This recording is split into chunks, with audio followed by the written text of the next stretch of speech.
नमस्कार। आज हम सफर करने वाले हैं झारखंड की एक बेहद खास और सांस्कृतिक रूप से बहुत ही समृद्ध जनजाति की दुनिया में।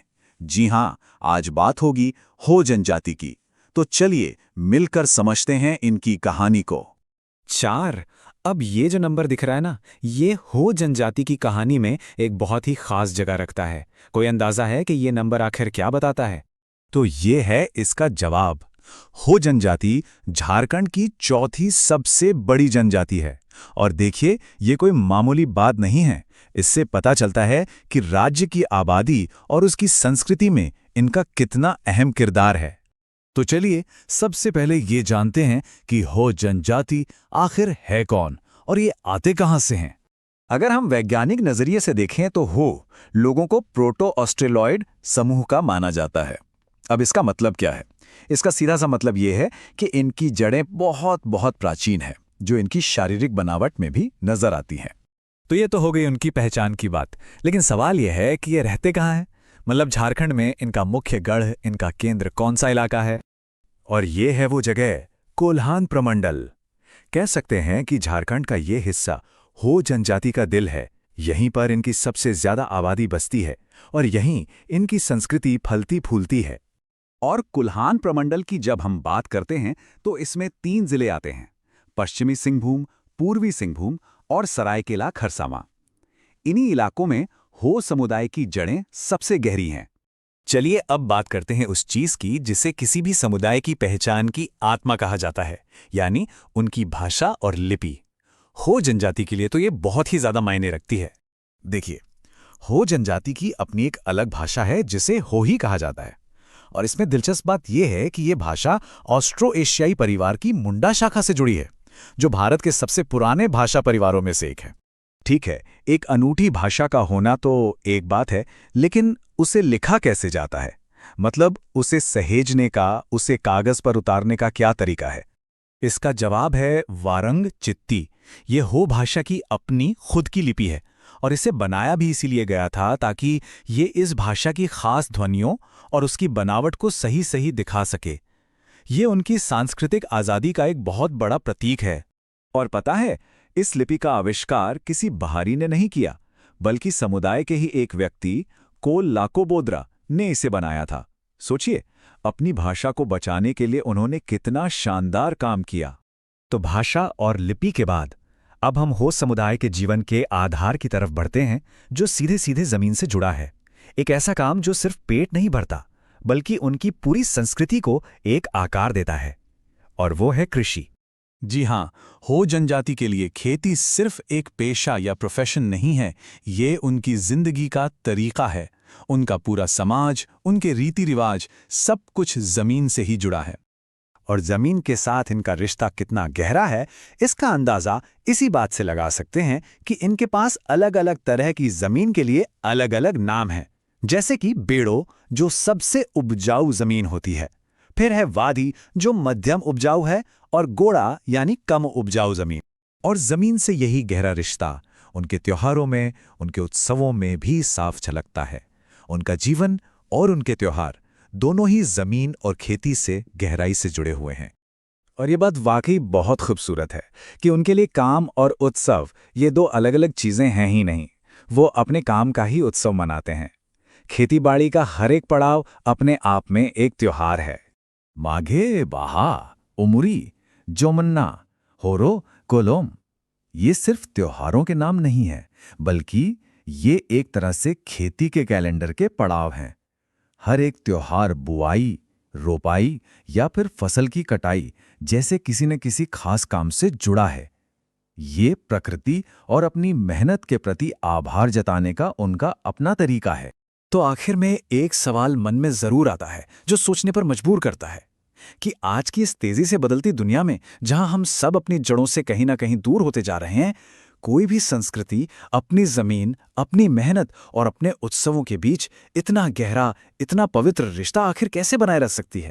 आज हम भारत की एक बहुत ही खास जनजाति हो लोगों की सामाजिक दुनिया को समझने की कोशिश करेंगे।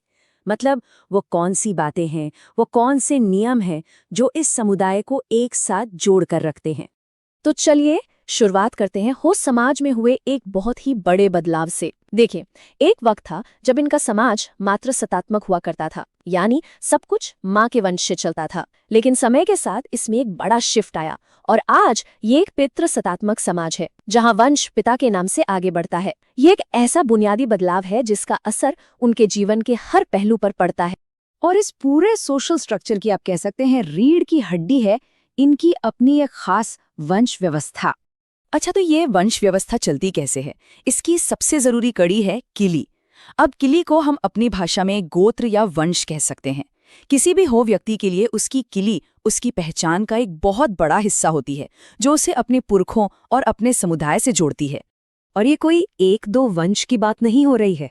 हो जनजाति में 80 से भी ज्यादा अलग अलग किली हैं। जरा सोचिए, ये कितनी बड़ी विविधता है जो मिलकर उनके समाज को बनाती है। आपको एक अंदाजा देने के लिए कुछ बड़े और जाने पहचाने किली हैं पुर्ती, जोजो, हेम्ब्रम, बालमुचू और बारला। और हर एक नाम के पीछे अपनी एक अलग कहानी, अपनी एक अलग विरासत है। लेकिन कीली होना सिर्फ एक पहचान नहीं है, इसके साथ कुछ बहुत ही जरूरी नियम भी जुड़े हैं, खासकर जब बात शादी ब्याह जैसे बड़े फैसलों की आती है। हो समाज में शादी का जो सबसे बड़ा, सबसे अटूट नियम है, वो एक शब्द में सिमट जाता है, बहिर्विवाही। तो इस बहिर्विवाही का मतलब क्या है? मतलब बहुत सीधा है लेकिन गहरा है। एक ही किली के लोग आपस में शादी नहीं कर सकते। ये एक ऐसा नियम है जो अलग अलग वंशों को आपस में जोड़ता है और उनके सामाजिक ताने बाने को और भी मजबूत बनाता है। एक और मजेदार बात, कई किली के अपने प्रतीक चिन्ह भी होते हैं, जैसे कोई जानवर या कोई पेड़। लेकिन हाँ, ये कोई पत्थर की लकीर नहीं है। जैसा कि कहा भी जाता है, गोत्रों के प्रतीक स्थानीय परंपरा के अनुसार पाए जाते हैं। इसका मतलब है कि हर इलाके और समुदाय की अपनी अपनी मान्यताएं हो सकती हैं।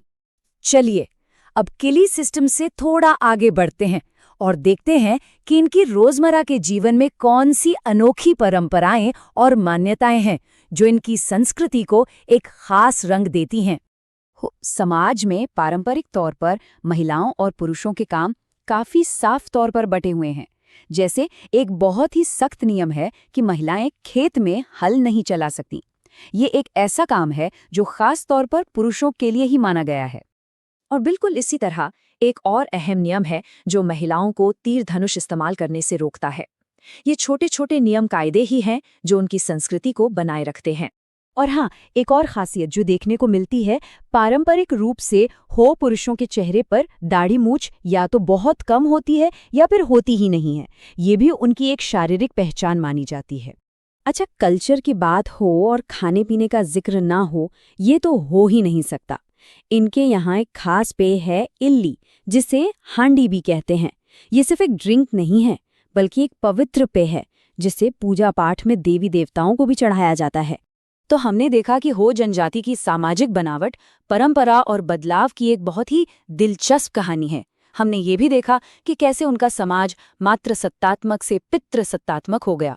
और यही बात हमें एक बहुत बड़े सवाल पर लाके खड़ा कर देती है कि जैसे जैसे बाहरी दुनिया बदल रही है, क्या उनकी ये गहरी जड़ों वाली परंपराएं भी बदलेंगी? ये एक ऐसा सवाल है जिसका जवाब तो शायद आने वाला वक्त ही देगा। आज हम लोग एक बहुत ही दिलचस्प सफर पर निकलने वाले हैं, हो जनजाति की विवाह परंपराओं की दुनिया में। तो तैयार हो जाइए कुछ बहुत ही अनोखी और कह सकते हैं हैरान करने वाली बातें जानने के लिए।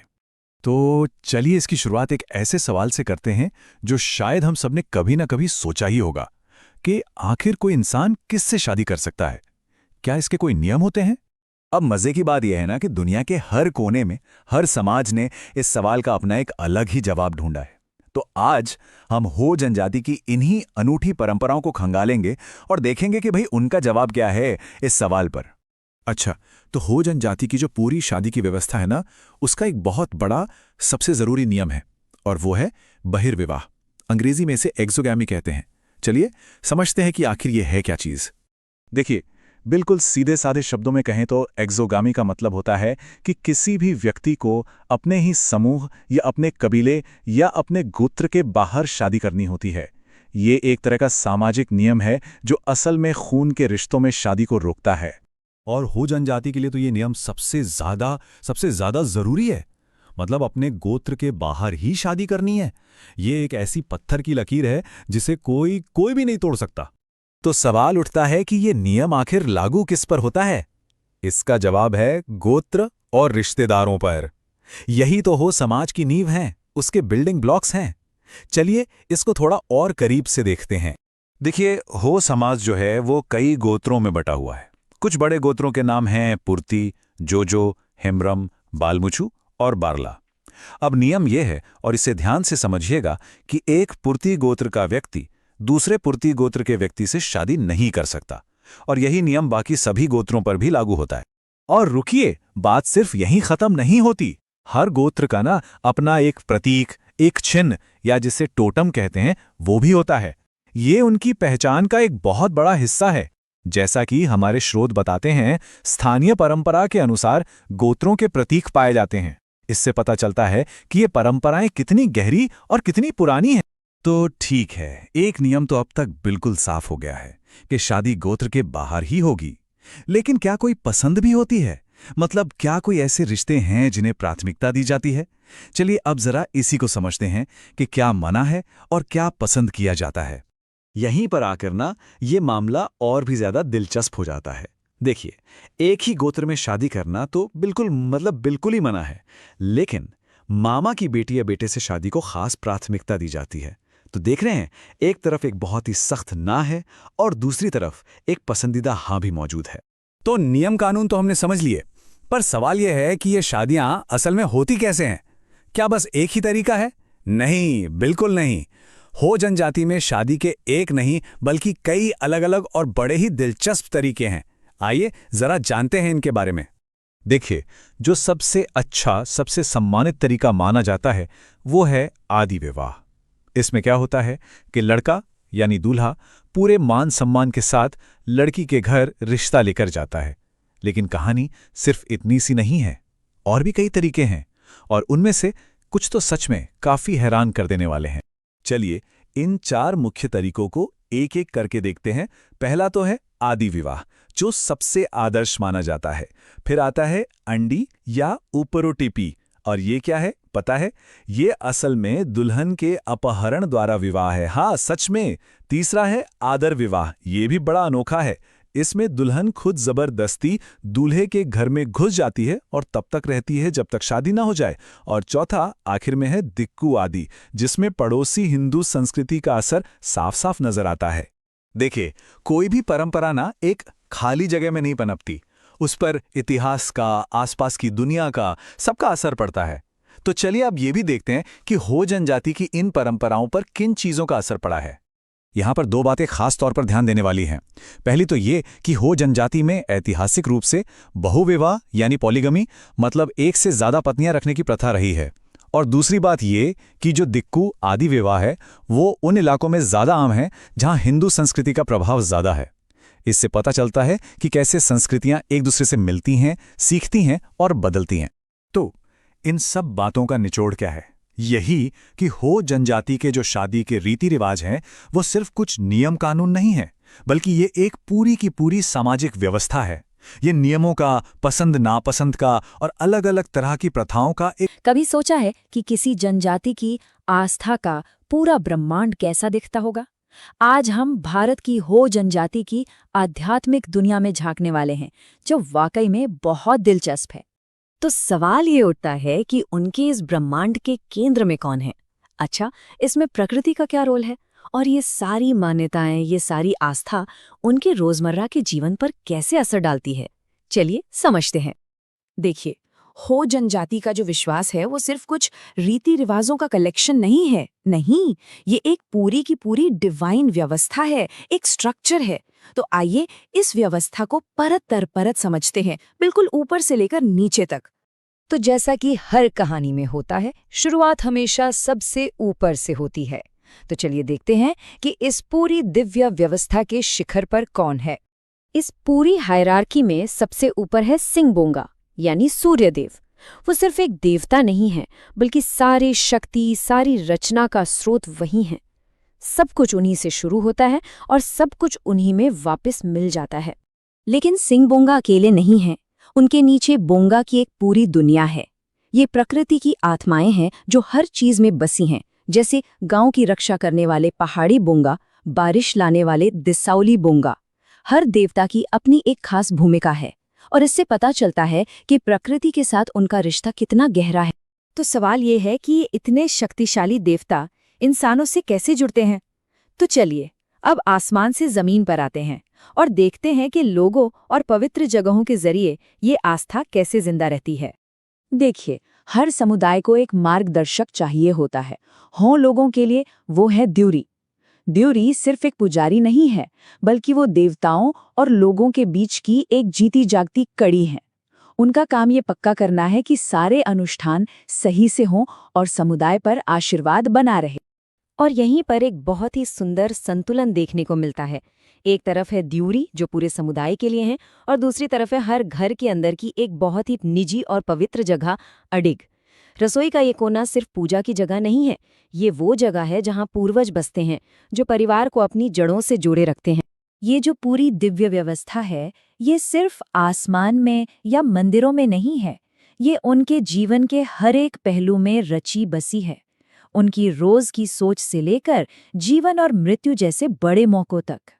इस दुनिया के साथ साथ एक और दुनिया भी है, भूतों की, आत्माओं की और जादू टोने की। ये विश्वास उनके जीवन को एक और आयाम देता है, जहां अनदेखी शक्तियां भी उतनी ही सच होती हैं जितनी की देखी हुई। और जब बात मृत्यु की आती है, तो उनकी परंपराओं में एक बड़ा दिलचस्प लचीलापन नजर आता है। दाह संस्कार भी होता है और दफनाया भी जाता है, दोनों ही तरीके अपनाए जाते हैं। इससे ये पता चलता है कि उनकी आस्था किसी सख्त नियम कानून से नहीं, बल्कि व्यक्तिगत और सामुदायिक समझ से चलती है। तो अब तक हमने इन सभी अलग अलग पहलुओं को देखा। चलिए अब एक कदम पीछे हटकर देखते हैं कि ये सब टुकड़े जुड़कर हो जनजाति की आध्यात्मिक दुनिया की कितनी सुंदर और पूरी तस्वीर बनाते हैं। तो सार ये है, एक बिल्कुल स्पष्ट और सुंदर व्यवस्था जो आसमान से जमीन तक आती है। ये सिंह बोंगा की सर्वोच्च शक्ति से शुरू होती है, प्रकृति के बोंगा से गुजरती है, ड्यूरी के मार्गदर्शन में समुदाय तक पहुंचती है और आखिर में हर घर के दिल में यानी अडिग में बस जाती है।